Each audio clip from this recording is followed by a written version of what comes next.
If you have a smart speaker, you have access to the entire world of NPR and St. Louis Public Radio. All the latest news and all the captivating stories. Activate our voices with yours by telling your smart speaker to play St. Louis Public Radio. The Missouri General Assembly special session on violent crimes seemed to be going as planned. The Missouri Senate passed a multifaceted bill with both Republican and Democratic support aimed at clamping down on violence in St. Louis and Kansas City. But things changed dramatically this week when Republican House leadership announced that they were going to deal with the particulars of the bill one by one instead of all at once. State Representative LaKeySha Bosley of St. Louis says this is a big change than what's been expected. And the St. Louis Democrat joins the latest episode of Politically Speaking to talk about the implications of some of the measures and the impact of last week's primary. Let's hit the music.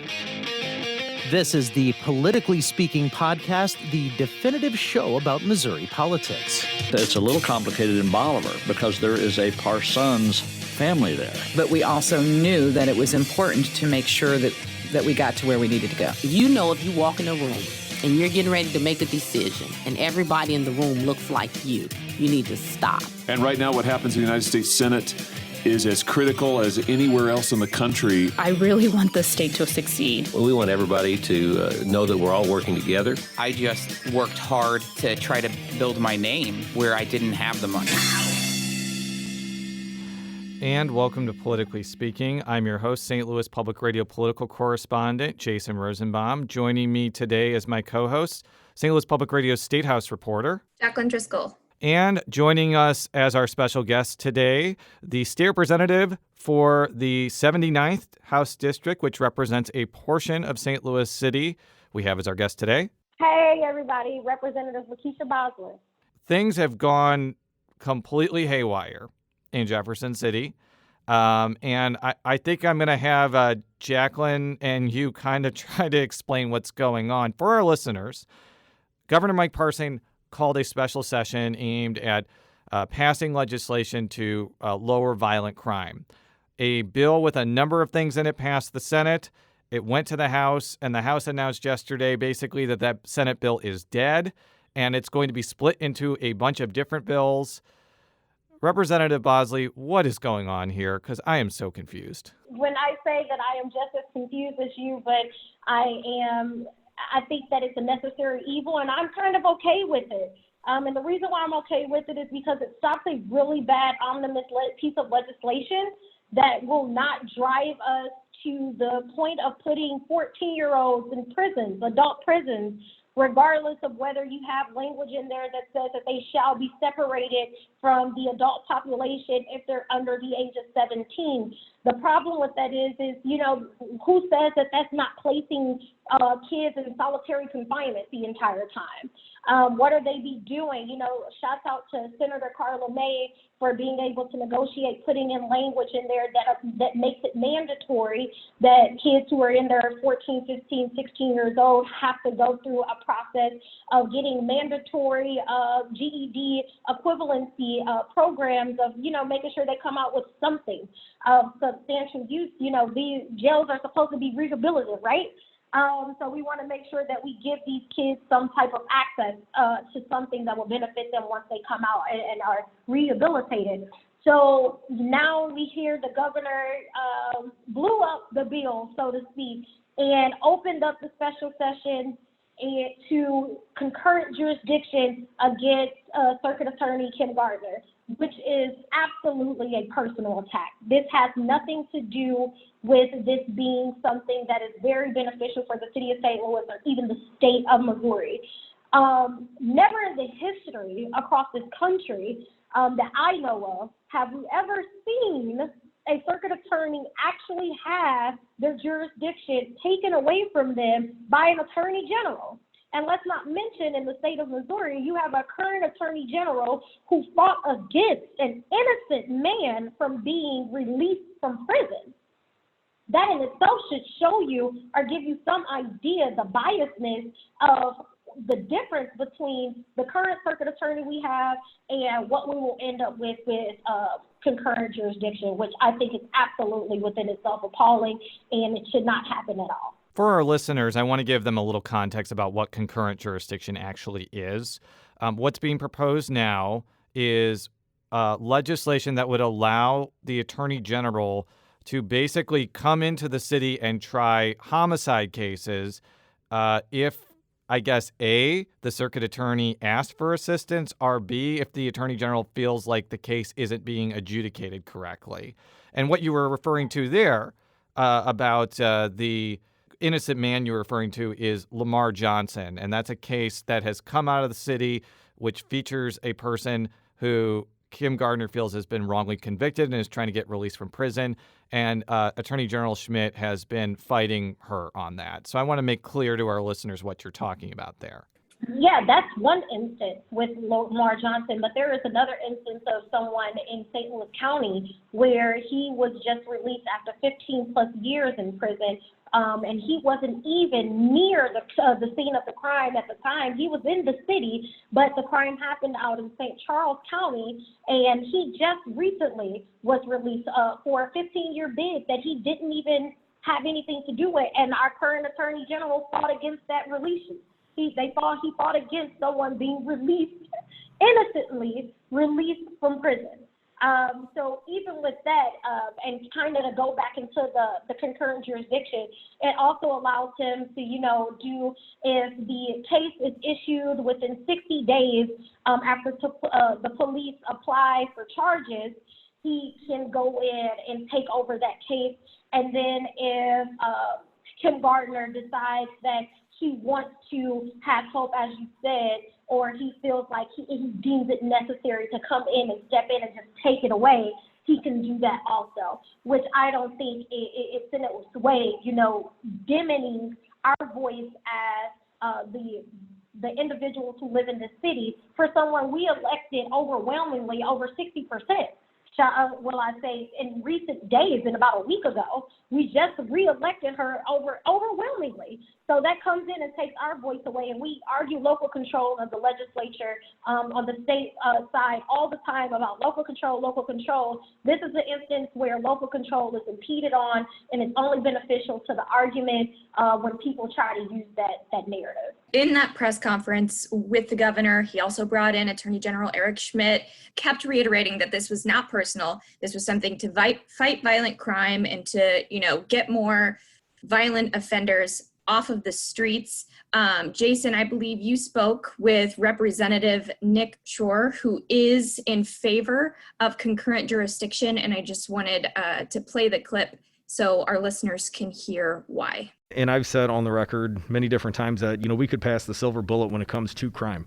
But if we have prosecutors that either A, need help or are refusing to prosecute the criminals pursuant to the law that we passed, it's not going to help out. So we need a team effort, and I think the concurrent jurisdiction piece that I'm going to be offering is definitely going to help all the team players come to the table and help drop these crime numbers by sending the most violent offenders to prison.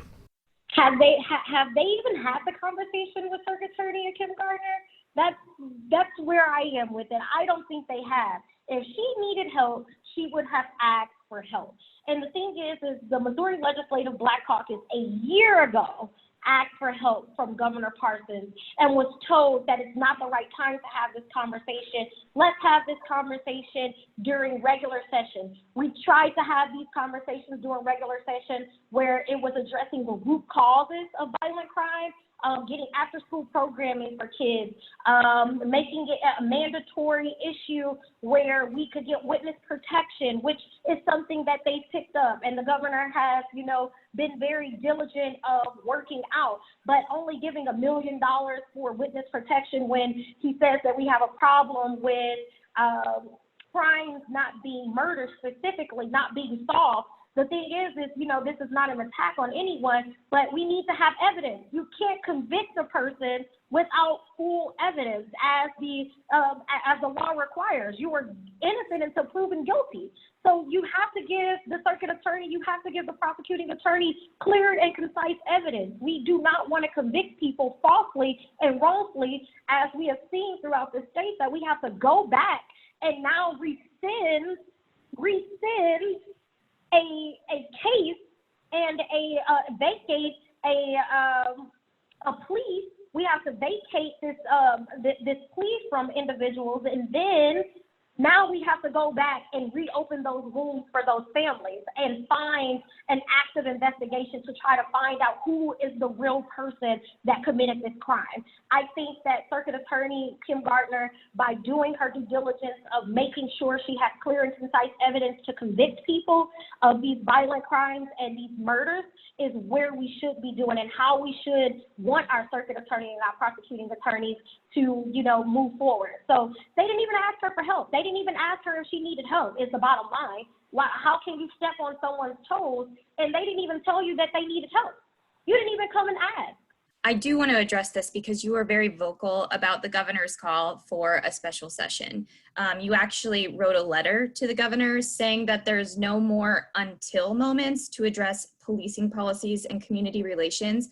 One, I wanted you to explain what did you mean by that? And two, have you heard from the governor? Have you had a sit-down conversation with the governor about his call for a special session or about any of these reforms that you would like to see? I know he didn't want to open the special session up to a broader scope, even though he did he did add on the concurrent jurisdiction, but I just wanted to give you the chance to address that. He didn't want to open it up to a broader scope, and he did that anyway.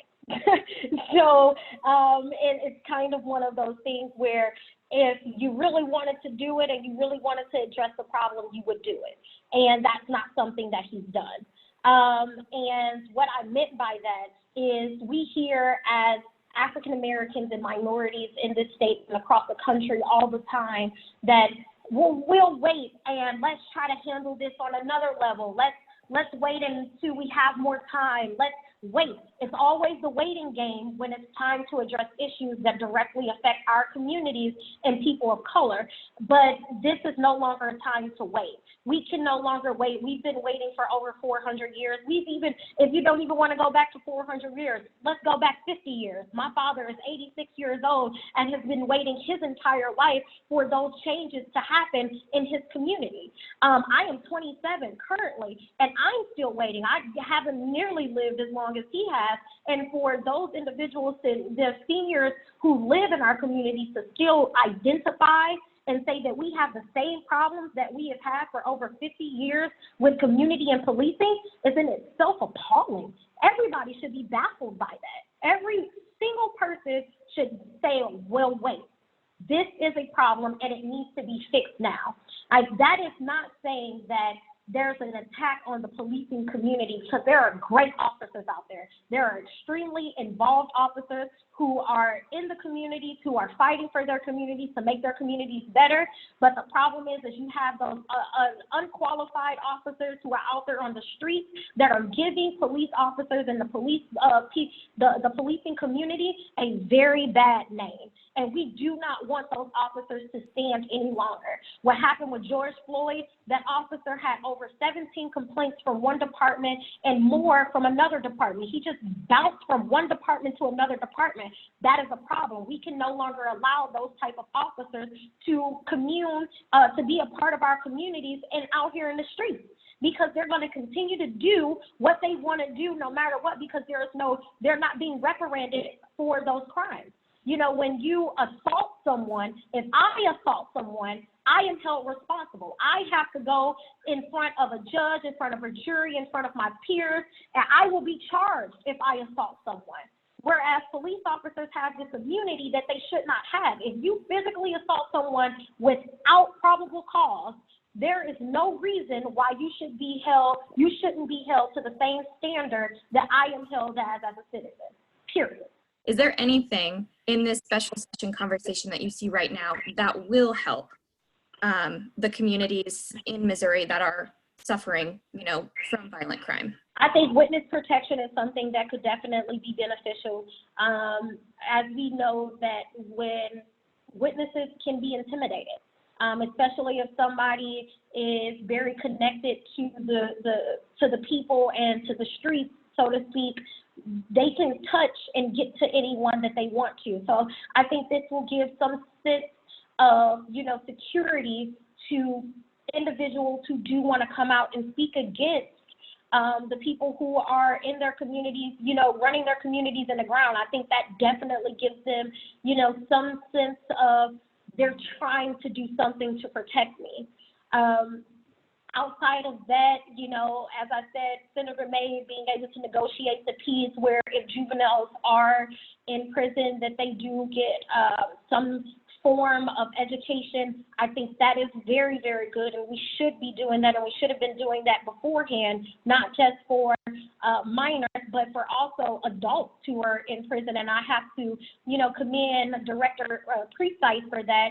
She has been diligent since she's taken the director and commissionership of the DOC, the Department of Corrections.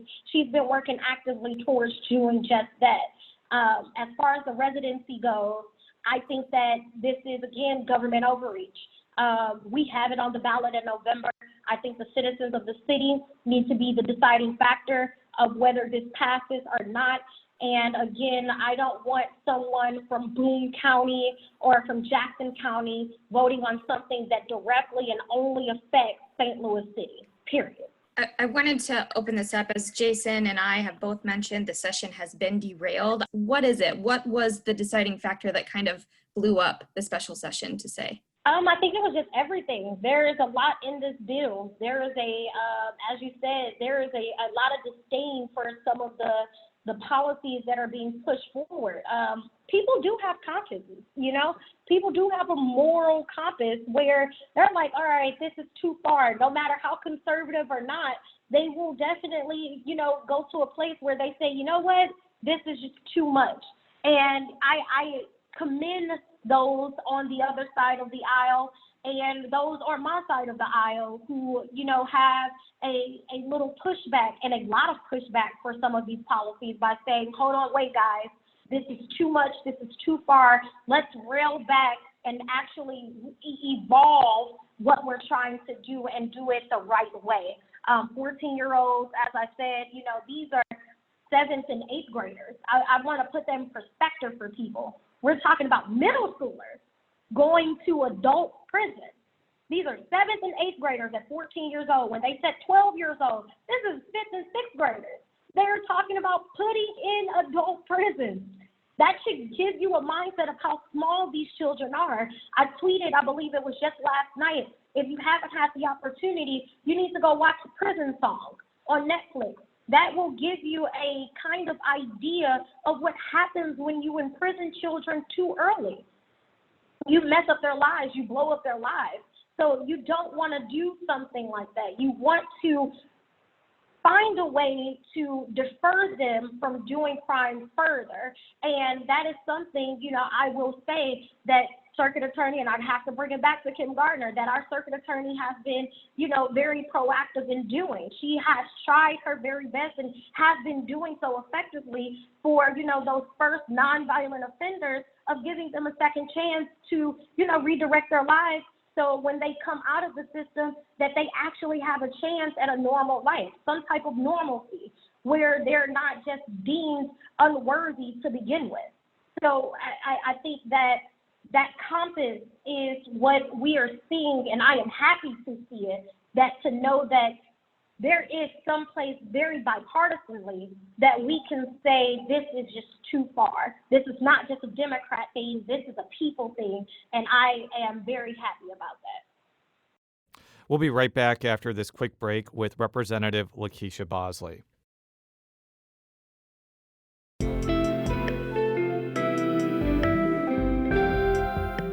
The Gateway brings you the day's news each weekday from around the St. Louis region and the state capitals in Jefferson City. Our schools are accredited.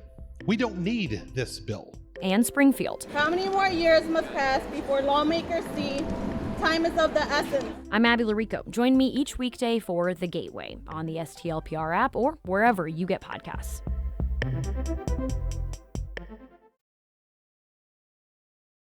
And we're back on Politically Speaking with State Representative LaKeySha Bosley, a Democrat from St. Louis. And there's been a lot of attention of the fact that the 3 black Democrats in the Senate voted no on SB 1, and the white Democrats all voted yes. And what's interesting to me about this, because some of the white Democrats have defended themselves by saying they don't like the whole bill, but they support aspects of it enough to vote yes, is oftentimes in Missouri legislative politics, when a black Democrat votes contrary to what the Democratic Party does. They often get scorned and are the subject of really intense criticism, whether you saw it with some black Democrats that didn't like Clean Missouri, or back in 2008, black Democrats that didn't like campaign donation limits. I want to hear your perspective on this, because this is kind of mushroomed beyond like the legislative bubble and into the public consciousness, and I'd like to hear your take on it. So, and here's the thing, and I appreciate you for, posing that question and asking that. If we go back in history, we see ultimately that the distrust between the African American community and minorities in government stemmed far longer than just the Missouri State Legislature. In 1968, you had the Fair Housing Act, which, went with redlining and against having minorities, specifically African Americans, to be able to be homeowners and to get into qualified homes. You have these situations where we can go to the 1994 crime bill, the 3 strikes you're out, which ultimately affected the African American community. So we have to look at the history of how legislation has disenfranchised Black people at a whole. So our white counterparts, our white Democratic colleagues not voting with us pretty much shows that we have not gone anywhere as Democrats of building that bridge between the Black community and government. So with the defending themselves, that is a weak defense. You can't defend yourself when it comes to morally voting correctly. When we are expected as African Americans to stand up and, fight for a plethora of issues. We fight for everyone's issues, but when it's time for people to stand up and fight for our issues, when it directly affects our communities, especially our children, we get the vote that we just got. It's us standing on our own side and no one else coming to help us out. And I don't say no one, but in this instance, the Senate and our Democratic colleagues of not standing up and fighting with us. In a sense, we were just sold out. In a sense, we were, pretty much given the short end of the stick of saying you're on your own. We negotiated these things and this should be okay, but it's not okay because we are still going to have our 14-year-old sons and daughters incarcerated. We're still going to have, our children getting their education in a prison system. They're not going to be with their own peers. They're going to be in solitary confinement, by themselves without having social skills or soft skills, So let's look at that and let's, unpack what that really looks like. And we need to be realistic and be willing to have that hard conversation. And no one feels like their character is, being dismantled. It's just showing who you are under pressure. And under pressure, you're either going to stick with me when times are tough, or you're going to just stick with me when it's convenient. And I think that's what happened. That vote was just very convenient. And it was a hard vote to have. We all have hard votes, but that should have been something that should have been morally voted on. Before we move on, sorry, Jason, I wanted to ask just one final question, because I think I would be remiss if we didn't reiterate the point that I think it is fair to say that there is a violent crime problem. There is a problem that needs addressing. As a representative from the St. Louis area, I just wanted to give you the opportunity to speak about that a little bit, since we are seeing, we saw it last summer, the Legislative Black Caucus calling on the governor to address this. I want to be able to reiterate to our listeners that a lot of the Democrats who are opposed to these policies, it's not because they don't feel that there's a problem to address. Am I correct in saying that? Very correct, yes. There is definitely a problem, and we do need to address it. There's root causes to these problems, and it's only skyrocketing also right now because we're in a pandemic. There are a lot of people who are unemployed. People have been laid off, furloughed from their jobs. Businesses have gone under because they cannot sustain. So not only are you stacking a high poverty problem in the city of St. Louis, especially on the north side, now you have a pandemic problem right on top. So you have two things that are conflicting with each other where kids are not even going to be able to go to school. And if they do go to school, it's a possibility that they get sick. And their parents could get sick, and their parents could, by the grace of God, not, perish from this, invisible enemy, that we may end up with more homeless children and children who have to be adopted or who don't even have a next of kin or a caregiver. So we have to look at that in its full scope. Let's get people to the $15 minimum wage, which the city of St. Louis passed years ago, and the legislature stepped in and took it away. Let's go back to the fact that legislators for the city of St. Louis haven't been able to effectively govern their areas where we were elected to do that job, because the state has to or would like to intervene when they say they love the city so much. When we are trying to address the problems in our district with our constituency, we are told that that's not the right thing to do. I advocated for the sheriff's department for deputies to be deputized. Senator Nasheed got a bill passed, I want to say it was 2017 or 2016, to allow the sheriff in the city of St. Louis, the deputies, to be post-certified. I tried to get dollars into the budget for the state post commission to allow those deputies to be post-certified so we wouldn't have to have this residency problem. It's 160 deputies. It's 168, give or take 5 or 10 deputies that we could post-certify and allow them to do some of the grunt work for the police department in helping out. We have an entire another force. We're the only county, city not within a county in the state of Missouri that does not have their sheriffs and their deputies post-certified. Out of 114 counties, we are the only one. That is a problem. And we get pushback from the state legislature of people who don't even govern our city, who tells us that's not a good idea or we can't do that because it's too much money for us. And this could have been something that could have helped affect the violent crimes, the surge of gun violence we're seeing. There is another portion of that where I found an ammo bill to try to address the gun violence. You can't do anything with guns if you don't have the ammo to, fill them. So right now we don't really have a state law for ammo. We have a federal law that we have to, follow, but you have to be 18 years or older to purchase ammunition. The problem with that is people are creating cash businesses, so they don't have to have a structure of the sale and distribution of ammunition. If I wanted to, if I was 16 years old, go out to a gun show, there's no regulation for that in St. Charles, and buy ammunition. I could bring it right back and then sell that in the streets.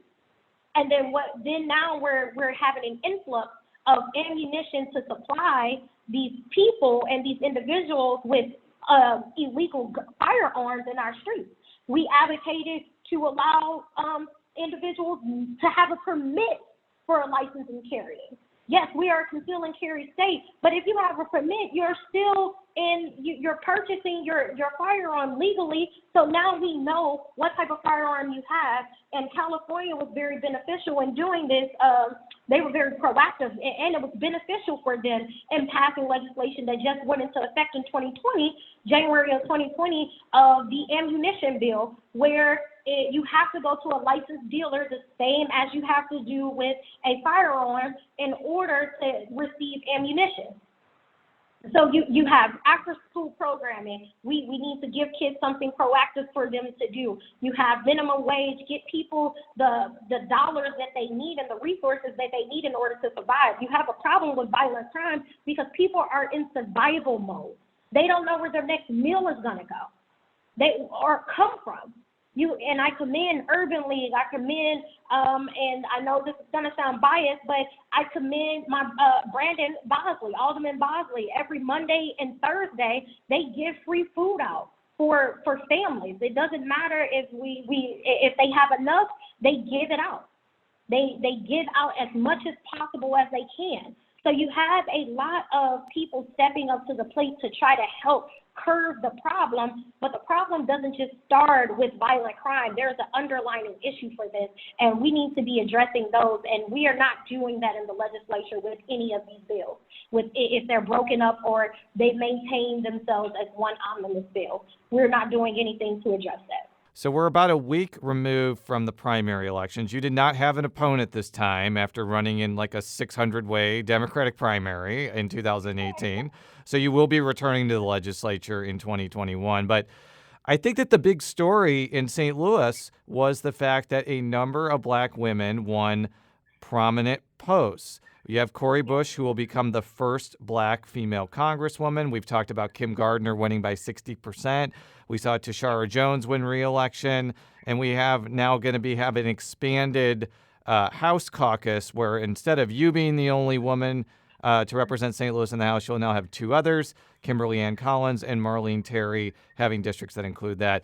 What better person to ask than a powerful black woman politician in St. Louis about their reaction to this story of the primary, of seeing the ascendancy of black women in St. Louis? What do you think about all this? I am extremely enthusiastic about it. I am thoroughly happy because what it shows is people are ready for change.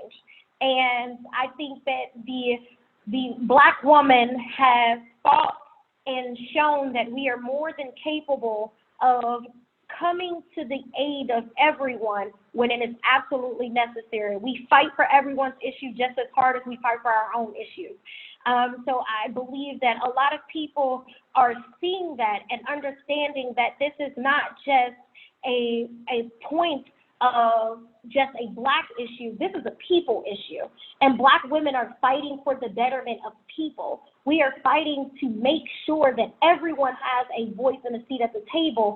And I just want to commend all of those women, including myself, because I was unopposed, and I am grateful for that. And I don't take that for granted at all.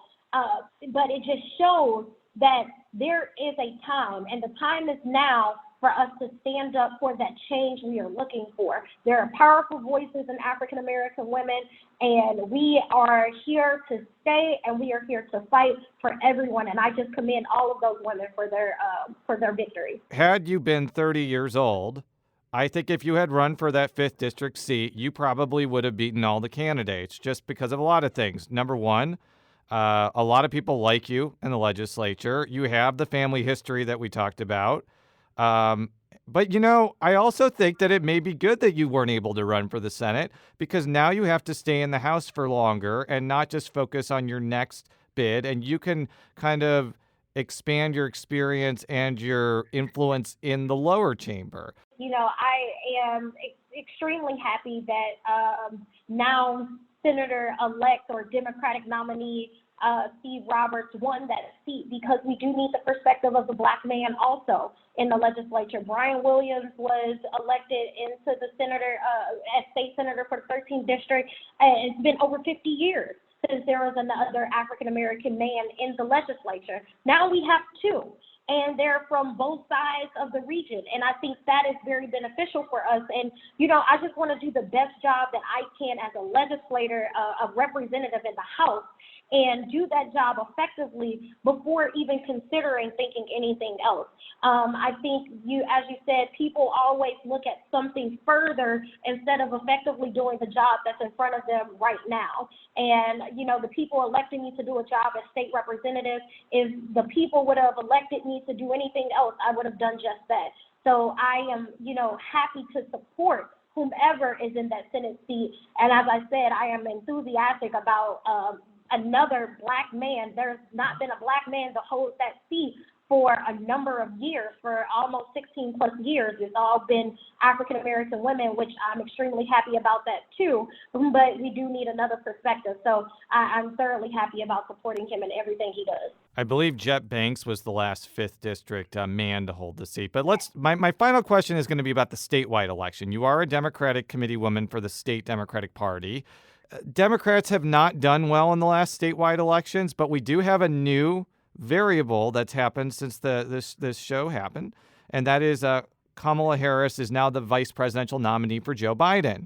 And the reason I'm mentioning this, even though she's from California, the last time we saw a black person on the presidential ticket, you saw black turnout in Missouri go way up with Barack Obama to the point in 2008 where Democrats only lost the state by a few thousand votes. So I want to get your perspective on what this development means for someone like Nicole Galloway, the down ballot statewide or competitive state Senate races. This means everybody better be on guard. Be on your A game is what this means. Because now we have a team. We have a winnable and an electable team. And every Democrat across the state right now needs to get on board with this electable team. Senator Harris is a prosecutor. She was a former prosecutor. So that goes, to the base that she can be objective when it comes to convictions. Why I may not, necessarily agree with how that had happened and the people that she were convicting, but it just shows that she can have an objective view. And whereas Vice President Biden on the ticket with President Obama, he was able to come to the forefront and being, a friend and an ally to the African American community, as well as being a crossover appeal between the white community and the black community. So I think that this gives a lot of momentum to the Democratic Party.